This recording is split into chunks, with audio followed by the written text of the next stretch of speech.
Hey there, high tide traders and investors. It's Rod with Pow Group. Welcome back on the Pursuit of Wealth, your home for MJ stocks, crypto assets, news, and interviews. Also, the channel that was created by a retail investor for retail investors and home to the best MJ community.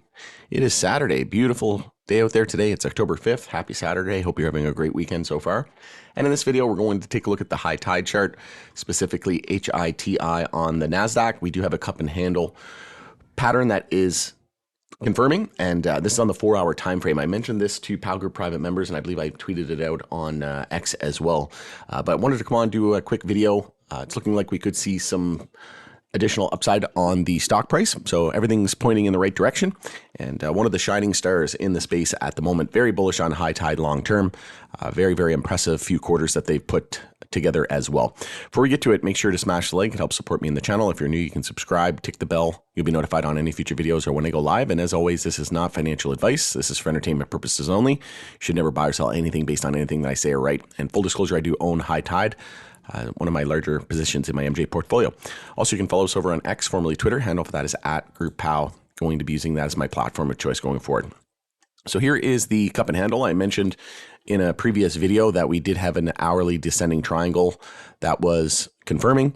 And we'll just move that over here a little bit more straighter so that we can see the exact move. So it was saying we had to move down to around 197 and we hit 194. So again, a descending triangle is just a series of lower highs and a horizontal line of support, and most often they break to the downside.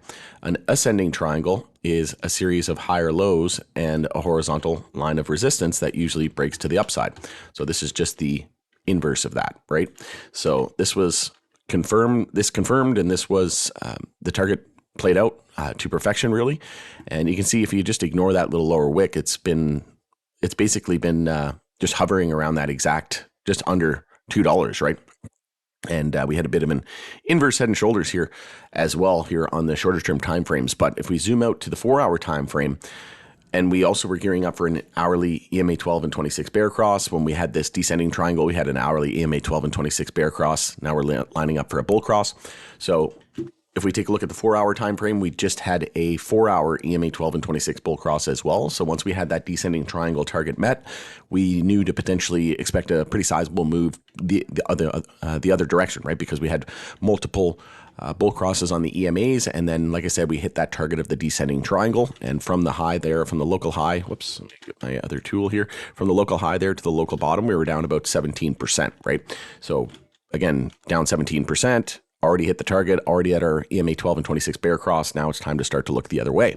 And we had that bull cross follow through on the EMAs on the 4-hour time frame, and we come back up here. We test resistance. So I like to use the real candle bodies. I try not to use wicks as much as possible. And you can see here that this cup and the handle is actually perfection. If we take a look at the fib tool here and go from the low to the high, a handle is generally a bull flag in the cup and handle pattern. In a cup and handle, generally we find a cup and handle, it's a bullish continuation pattern. It's generally at the top of an uptrend, and you can see here we have been uptrending for quite some time, right? So if it was down here, it wouldn't be as, you wouldn't be as confident, but it's generally a bullish continuation pattern, and we've seen a nice sustained bull move here over the last few weeks and months, and high tide was one of the names that confirmed monthly uptrends or one of the first to do so. So you can see here we had our low, high, higher low, and higher high. We did confirm a monthly downtrend though with a lower high and lower low, but we had support there at 158 and we hit 157. So that was a nice double bottom. And here we are starting the monthly bounce, and we could see an EMA 12 and 26 bull cross, which would be the first time in history here on the NASDAQ. So this is looking pretty good at the moment. It's a monthly inside bar, so key resistance to break, like I said, is that 236. And if we take a look here on the daily time frame, it's a double top right now at 236. So that is clear resistance at the moment. But again, this 4-hour cup and handle is reassuring. And if we just take our measured move here from the low to the high and extrapolate that out, you can see here from the low to the high, that gives you your measured move. You take it out to the neckline, and it's saying here we're targeting about 269 on the NASDAQ. So that's in USD. So this is a perfect cup and handle. Like I said, we have our cup, perfect formation of a handle. Generally, the handle is a bull flag. So anything above 214 on this 4-hour consolidation was a potential bull flag. So if we lose 214, then we're no longer going to be anticipating this as the most likely scenario. And again, we bumped our head right at that key resistance of 236. So leading into Monday and next week, the key level to break is 236. Break 236, and we could see another 14% of upside very easily, in my opinion. But key support's going to be 214. Lose 214, then we'll no longer expect this bullish continuation pattern to play out. Overall, though, very, very bullish chart. Weekly time frame, we had a POW algo buy alert go off on high tide as well. You can see we just had a MACD bull cross on the weekly. Stochastic starting to go parabolic. We're well above the 10-week moving average. On the weekly time frame, we back tested the 50 weekly, and it's been proving strong support. So if we continue the monthly bounce and break above 236, then we've got some runway here until about 335, which is the 200 weekly. And a lot of names in the MJ space are starting to trend back to their 200 weeklies. Green Thumb got there back in, looks like it was May. Yeah, April. Just the end of April, beginning of May. So if high tide were to do the same here over the next couple of months, which I think is a very high probability, that would put us around that $3.35 mark. Also, we just had a death cross, and as a result, we saw downside, and like I said, around almost 20% of downside.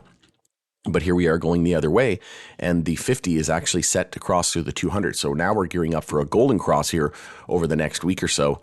Could even happen next week, to be completely honest with you. But we're above all of our daily moving averages. A lot of names in the MJ space are below. Look at CGC, well below, just had a death cross. High tide, well above, and had its death cross, but now gearing up to go the other way with a bull cross and a golden cross there on the daily time frame. And then again, other names, you can take a look at like CGC. It's not really a great example because CGC is a producer and high tide is a retailer, so it's not really an apples to apples comparison. But you can see well below all the weekly moving averages. And if we take a look at MSOS, even MSOS is below all of its weekly moving averages. So high tide is definitely one of the shining stars in the space at the moment. It's a darling in terms of their fundamentals and their financials. But unfortunately, it's just not one of those names that's super popular. Yes, they're listed on the NASDAQ, a U.S. major exchange, but they just don't garner a lot of attention from retail investors. And, eventually we're going to see that turn. They're talking about expanding to Germany and the U.S., but as we know, Ontario doubled its store count from 75 to 150, so they got a lot of work to do just in their home country, and then also their home province of Alberta, right? They've continued to expand here, and then in BC, and Ontario, they still got a lot of work to do there. I'd be curious to see how many stores they have now in Ontario. If they're getting close to that 150 mark, I'd say it's probably around 100 stores. There were 75, and then probably getting close to 100 now, I would think. So they still got a lot of work to do just in their own backyard. And then they'll look to Germany, I think, as the next step, and then more than likely the US shortly after that. So a lot of positive catalysts on the horizon in the sector as well. But like I said, one of the shining stars in the space at the moment. It hasn't seen a huge uptick in price, but technically speaking, comparative to some of our other names in the space, it is miles ahead. And in terms of technicals, in terms of price, off of the low here at 103 back in March of 2023, we're only up about 125%, right? Whereas CGC ran like 400% in a few weeks. Even Truly, if you take a look at TCNNF off of its low there, it's currently up about 250%, right? So again, in terms of price appreciation and price movement, it's been a little lackluster, but in terms of technicals, in terms of where we are versus where other names are and their moving averages and et cetera, like I said, high tide is definitely one of the leaders from a technical perspective. And I think that's going to catch up soon. Again, if we can get over that key resistance there at 236, 269 seems like it's in the cards. And then after that, monthly resistance is at 285. And then we have a lack of resistance all the way up to 589. So if we get up past 285, we're going to start to really see some huge momentum upside, in my opinion. And then that would more than likely coincide with a nice EMA 12 and 26 bull cross, which would be the first in history. And then on the weekly time frame, if we can get that first ever 50 and 200 weekly bull cross, that would be fantastic. We'd be off to the races at that point. But everything's looking pretty decent here. I think, 10 to 20 days before the elections, they're really going to start to pump MJ as part of these political campaigns in the U.S. So there's so many bullish catalysts on the horizon. I do think Florida's going to pass adult use in Amendment 3. I think it'll come in somewhere around the mid 60 percentile. And that alone is going to absolutely explode this space into the end of the year and into 2025. All right. Hope you enjoyed the video. If you did, I would appreciate a like, and let me know your thoughts and opinions on this in the comment section below. We'll continue the conversation there. Enjoy the rest of your weekend. It's Rod with the Power Group. Thanks again for joining us in the pursuit of wealth, and we'll catch you on the next one.